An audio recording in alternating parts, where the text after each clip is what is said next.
ไป2 ปีที่เธอมาหายใจข่าวเขาว่า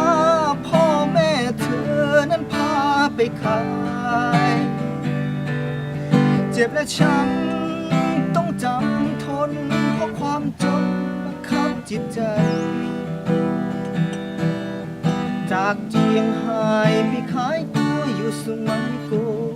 กพี่ตั้งตารอให้เธอกลับคืนบ้านมาถึงไม่มีทีวีตู้เย็นก็ไม่เห็นเป็นไรทิ้งความเชื่อค่านิยมของคนเก่าล้าสมัย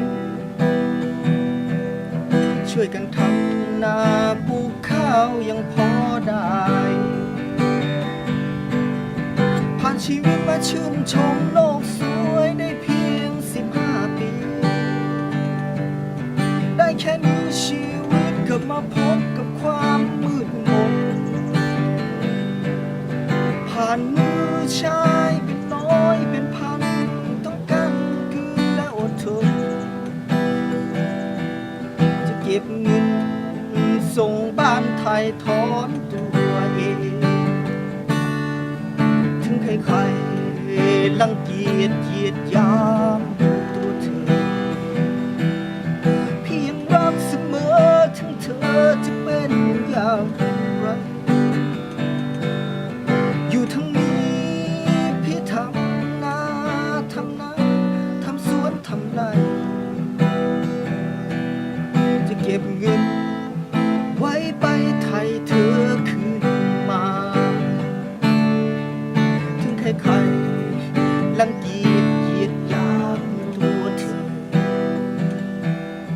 พี่ยังรักเสมอถึงเธอจะเป็นอย่างไรอยู่ทั้งนี้พี่ทำงานทำนาทำสวนทำไร่จะเก็บเงินส่งบ้านไทยทอดตัวเธออยู่ทั้งนี้พี่ทำงานทำนาทำสวนทำไร่จะเก็บเงินไว้ไปไทยเธอคืนมา